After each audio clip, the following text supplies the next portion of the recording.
What's up, guys? Welcome back, or welcome. This is your first visit. My name is Matt, and on this channel I do car reviews. I'm here at Brandon Mitsubishi, a brand new dealership right outside of Tampa, Florida, with this 2025 Mitsubishi Outlander plug-in hybrid. This is the SEL Black Edition, one of the highest trim levels available.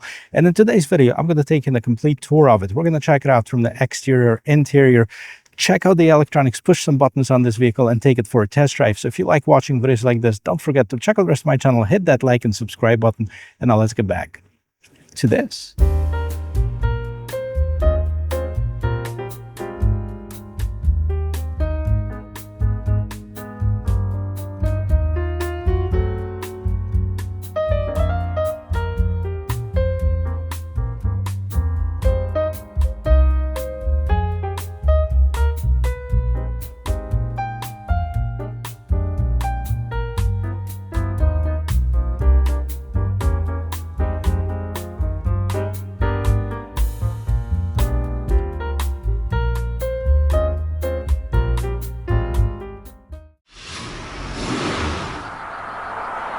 15 years. Now, if you're worried that plug-in hybrid is something new, well, don't be worried about it, because Mitsubishi has been making plug-in hybrids since 2013, so also has a long history with these type of vehicles.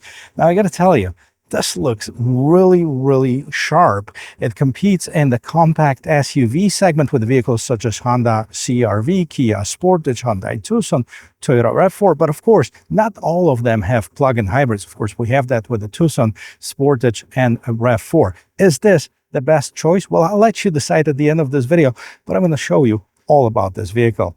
So first of all, if you like the color of this particular one, they call it the Red Diamond, and it is a really, really deep red with some pearl inside of it.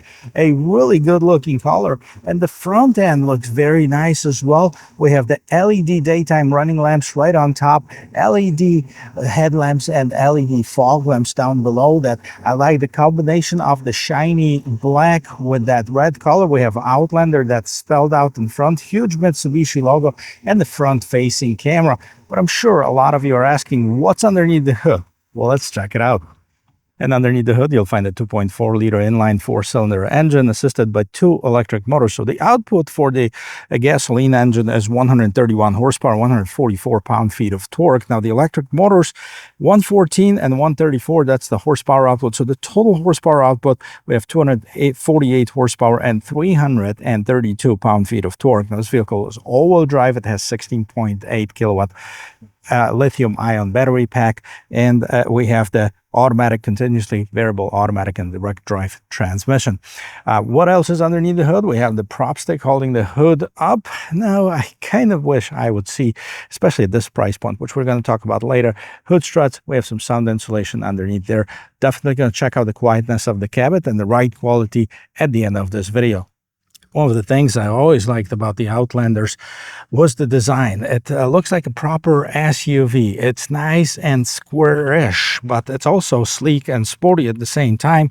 Now, the total length of this vehicle is 185.4 inches, width 73.2, height 68.7. We have a wheelbase of 106.5, and this vehicle is heavy. It weighs 4,751 pounds, and that's due to all the electric motors and the battery pack. Now, overall, it looks great, with one exception. We'll get to it in just 1 second.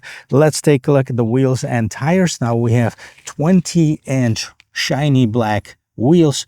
255 by 45 is the size of the tires. We have some black cladding around the wheel wells, as well as at the bottom portion of it. And you know what the one thing is that I don't like about it? This huge plug-in hybrid EV badge that's right on the door. I think they could have done a much better job incorporating. Yes, I know they want to make sure that people know it's a plug-in hybrid. There are ways of doing it without being that, well, you know, I'm not going to say it. Anyways, so let's take a look and see the mirrors. We have the side view camera, turn signals, blind spot assist, the front door handles, both have the little buttons in here that allows you to enter the vehicle without pressing any of the buttons on the remote, as long as the remote is somewhere on you, of course. And we have the painted in black A, B, and C pillars, kind of making this roof look like it's floating over the vehicle itself. Now, the bottom of it is kind of this black chrome, top of it is shiny black, and we also have this nice trim piece. Again, gives you that little separation of between the roof and the rest of the body. Now, let's take a look in the back, and let's see what's going on here. Again, nice design, but at the price point, I have to complain about something. So we have the LED combination rear tail lamp. So that means that we have some LEDs, but we also have this incandescent light bulb in the turn signal. How much more would it be to make it all LEDs? SEL Black Edition, that's the highest trim level PHEV plug-in hybrid electric vehicle. Of course, no visible exhaust. We have some parking sensors, rear view camera, Mitsubishi logo, and also the rear wiper and the third brake light right on top. Okay, push the button, let the gate open, see what we have. And if configured as such, you have about 31 cubic feet of cargo space behind the second row seat.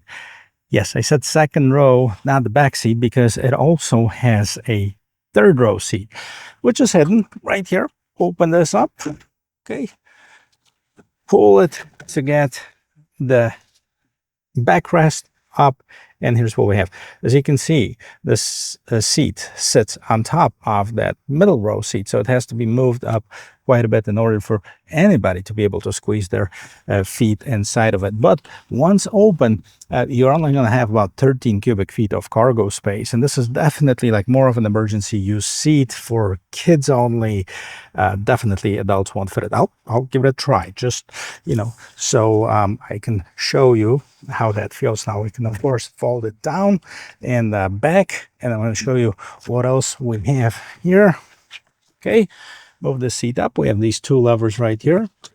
Push it in order to fold the seats down, and boom, this is how much room you have. Plenty of storage room for a compact SUV. And also, you know, even though the seat is very small, the third row seat, none of the competitors have it in the non-luxury segment. Of course, in the luxury segment, we have the GLB Mercedes with the third row seat, also tiny one. And it says, actually, that one has a warning that, hey, anybody over 5'7", I think, shouldn't be attempting to get in there. So what else we have here? So we have the power outlet. 500 watts, no spare tire on this one. You have a fix-it flat, and that's about it. Well, let's check it out and see how much room we have in the back. Before we get inside, it also has the home charging kit, so you can plug it into your home outlet at home, about 6.5 hours to get it fully charged, to get you about 38 miles. Let's see how to get into the third row seats. All right. We'll pull on this lever right here. It basically folds down the seat. Now we can move it forward a little bit. See, we're gonna have a little bit more room. And yeah, I can probably sit in it, but I'm not gonna be able to fit my legs, my feet inside of it. There's no way. Definitely kids only. All right, so at least we got this out of the way. Let's see how much room we have in the middle row seat. I am 6 feet tall. Front seat is adjusted to my regular driving position, and see if I can fit inside of here. Now, let's see if I can recline a little bit more. So yes, the back rest reclines. I have about 2 inches, 2.5 inches above my head, so not bad. And I'm not touching my knees to the back of the driver's seat, so that is good. However, with that said, if I move the seat anywhere closer to allow somebody to sit in the back, no way, that would be very uncomfortable. So yes, that third seat is a gimmick, basically, kind of say, hey, we have it, nobody else has it. But if you have kids, it could be useful as well. No shortage of shoulder room either. Interior, very nice. Let's check it out. And as always, we're going to start with this rear door panel. I got to tell you, I like this. It has the sunshade manual.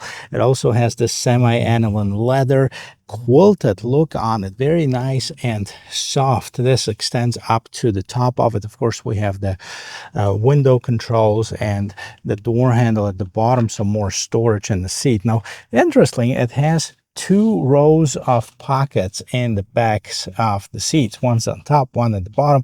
These are for tablets, cell phones. The other ones is for whatever else you want to use it for. Now, I like the way the seats look. They feel good too. The semi-aniline leather, this is the one that you pay extra, like on Lexuses, to get this grade of leather. Now, as far as the middle console, actually it opens up completely. I'm the first one probably to open it, so kind of doesn't want to cooperate with me. But anyways, this whole thing folds down. It's got the cup holders on top of it. And what else is interesting here? We have the rear heated seats and the climate control for the rear passengers. Down at the bottom, you have the USB Type A, USB Type C, and at the very bottom, yes, a regular household power outlet and the vents, something that you don't find in many of the SUVs. Up on top, you can see we have the panoramic sunroof and some more illumination. Now let's check it out and see what's going on in the front. And then we're going to start with the sound check of the closing door, of course, from the outside. Okay, not bad. We're going to do it again from the inside. Let's see what else we have. We have 2 memory seat settings, window mirror lock controls, and you can power fold the mirrors as well. More storage at the bottom and the speaker at the bottom of. Now let's check this out, guys. The seats, really nice and very comfortable too. They're bolstered, but they're not uncomfortable. Again, this is all nice leather seats. Heated, massaged, power. Here's the massage button. We have the power seats with the lumbar support. Nothing crazy in the pedal box. On the left hand side of the steering wheel, you have the adjustments as far as the dimmer. You can turn on the 1500 watt AC and open the gate, plug it in, and or turn it off, turn off the timer.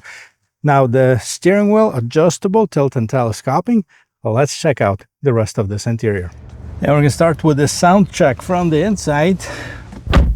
All right, this is not bad at all. Let's push the button, see what's going on here. Ooh, look like the Mitsubishi Outlander is going through some water.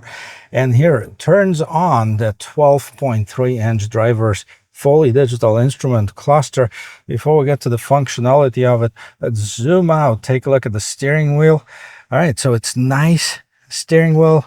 It's got some golf ball textures on the side for better grip. It's a little thicker in some places. Also have some stitching on the inside. Mitsubishi logo, of course, on one side. And then here we have the volume control menu up and down. Here's your cruise control. You can set up the gap between you and the car in front of you. Turn on the safety features, and then you have the voice control and the phone controls. Let's see what's going on in the instrument cluster. So this is a more traditional style settings for the instrument cluster here. And I can see that nobody's wearing a seatbelt. We're low fuel. Okay, but we have 31 miles of charge, so we can definitely check that out both in the gas and the combined mode, the electric mode. Charge, EV, okay, the battery charge. And then on the right-hand side, we have the speedometer. So really good looking as far as the instrument cluster. What do we have as far as customization? Energy flow, drive, battery temperature, tire pressure. You have the all-wheel drive system, and back to the energy flow. See if there's any other menus. Change meter view. So yeah, you can change that to this. Oh, that's actually pretty cool. I'm not sure which one you like better. And then you can display the same features here as well. Audio source, driver assistance, and personal display. These are the other options. 86 degrees outside. You have all the lights on. I'll set it to auto. There you go. It shows that as well. This is your instrument cluster. I also like that all of this, the dashboard, is made out of the soft touch materials. Very luxurious in comparison to some of the plasticky competitors. Would you like the current FAST key to associate with customization with a user profile? Actually, I'm not sure what that is. So no, we're going to enable the guest profile. Here's what we have. This is a 9-inch instrument cluster. So it's kind of behind a lot of the competitors, which are going for 10, 12 inches. Not bad though. I'm not liking this navigation system. Seems like it's very outdated, but if you don't like that, you can use your Android Auto, Apple CarPlay. Now, as far as the settings in here, I believe that the Apple CarPlay can be added on, but it's wired, and Android Auto is wireless. So This here navigation system. Let's go back to the main screen, the main menu screen, and see what we have. So go home, you have to save locations, but at the bottom you have some shortcuts for phone, info, audio. See what the sources we have. FM for sure, AM, Sirius XM, Bluetooth audio. So there you go. Back to our menu. This is your navigation menu again. We're in Brandon 84, it says 86 on the car. And of course you have the Sirius XM fuel prices, stocks, sports scores, etc. Take a look at this map. Okay, it kind of looks like the old Garmin system, which maybe that's what it is. I'm actually not digging it. That should be updated, no question about it. Take a look at the camera. See what we have. Decent. Okay, kind of that would help if he had the bigger screen, but the quality of it is really nice. We have the active trajectory lines, and I'm liking this because it shows you the front and back. So if you put it in reverse, also it gives you the rear trajectory lines. That doesn't give you the front ones. Ooh, okay, that's a little bit of a mess. Not a big deal though. Okay, put it in park so we don't roll. We're still in the camera settings. Go back. Here's the button for it, and it doesn't work. So go back to the menu, so connections and settings. So, and the interesting settings, lumbar massage settings. All right, so you can have a relaxing massage with whatever intensity you want. You got lumbar massage, relaxing, or refreshing. How about that? I'm gonna do refreshing. It's pretty hot. So power and volume knob, tune, scroll, push for sound. And that's basically what we have. That completes the infotainment system. Down below, here's your power button, and here's you have hazard lights. Down below, you have a set of buttons for your climate control. We can have the dual zone, so triple zone climate control, 2 in the front, 1 in the back.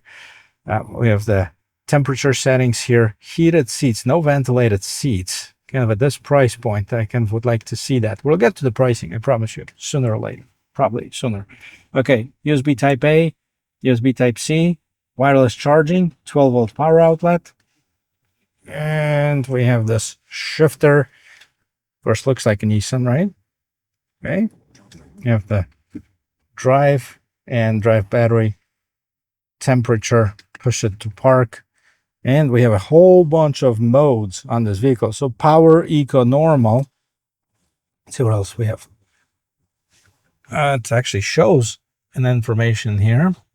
So we have power, eco, normal, tarmac, gravel, snow, and mud. Okay, these are all the drive modes that are available in this vehicle. Nice trim, this leather wrapping on the sides. Electronic parking brake, auto hold. We have the EV mode. Okay, different EV modes. So we have the normal, charge, EV, or save. I'll leave it in normal. And that's what we have. In addition, of course, cup holders located back here. Tiny little storage space in the console. The massage is still going. Really nice, actually. And then we have the 2 buttons for the sunroof. 1 to open the cover. 1 to open the sunroof, slide it open. Then we have the lights, not LEDs, regular incandescent. At least they look kind of yellowish, so probably so. Sliding visor, open the mirror that turns on the illumination here. And this is the interior of this 2025 Mitsubishi Outlander plug-in hybrid. Oh, and interestingly, I haven't even noticed that it also has the member settings on the passenger side. So definitely Mitsubishi is betting on luxury on this vehicle. The seats look good. The side panels look good. It's got a long list of luxury features, but let's see how much it costs and take it for a spin. I'm here on Mitsubishi's website. Let's talk about pricing. So Outlander plug-in hybrid SUV starts from $40,445. Definitely not a cheap one, but it has 420 miles total range, 64 combined MPGEs. And then we have the best charging time, according to Mitsubishi, approximately 80% using DC fast charger in 38 minutes. As far as different trim levels, we have the ES starting at 40,650, SE 43.3, SEL 46.6. Then we have the SEL Black Edition 49.1. This is the one that I have for you today. This one's listed over $51,000. I'm going to put everything in the description of this video so you know what I'm looking at. And also, this vehicle is made in Japan. I know some of the non-plug-in hybrid Outlanders are made here in the United States, not the plug-in hybrids. These are Japanese built, which, you know, we have some advantages. Of course, the Japanese takes a lot of pride in their manufacturing process, so the quality control is much higher. That it tends to be on the domestically built vehicles. Sorry to say that, but that is true. But the disadvantage, especially right now with all the new tariffs that are going to hit, the non-US assembled vehicles are going to cost more money. But this one right here, that's pre-tariff. So if you are looking for one, and we're in the Brandon or Tampa area, definitely give the guys here at Brandon Mitsubishi a call, and they can set you up with this pre-tariff Outlander hybrid. Okay, let's merge in traffic. Woo, I like it.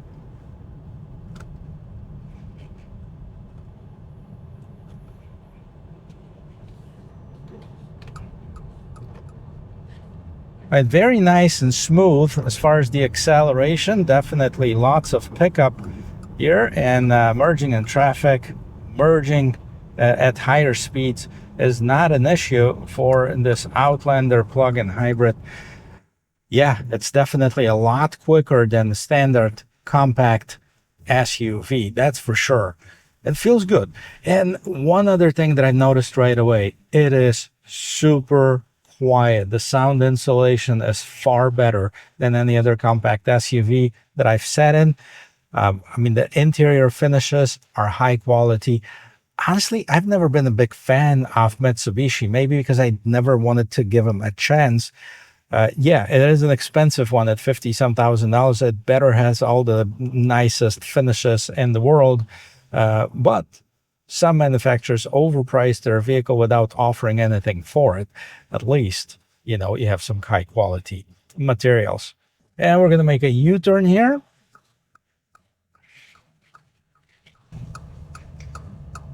And again, accelerate. Whew, nice. I like that plug-in hybrid because it has a lot of torque right there from the get-go. And then, you know, gasoline engine kicks in and continues with delivering the power to it. So it's best of both worlds, in my opinion. If you're not ready, or if you don't like electric vehicles, this one will give you 38 miles electric only range. So if you charge it overnight, you go to work, you know, most people work within 10 miles range. I mean, but a lot of people do.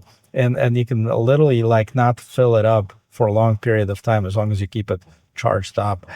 So I think it's a great contender in the compact SUV field. I mean, if we have the plug-in hybrids, Toyota Prime has a little bit more of a range. It is also over $50,000, and I don't think it's nearly as luxurious as this one. We also have the Kia Sportage plug-in hybrid and the Tucson plug-in hybrid. And Mazda has a regular hybrid. CR-V has a regular hybrid with non-plugins. There's, you know, quite a bit less expensive. So it depends what you're looking for. But I am impressed with this Mitsubishi Outlander plug-in hybrid. Guys, thank you very much for watching. I hope this video is helpful and you learned something about this brand new 2025 Mitsubishi Outlander SEL Black Edition plug-in hybrid, top of the line trim. And if you did, don't forget to hit that like and subscribe button, share it with some other people. It really means the world to me, and I'll see you in my next video. Cheers.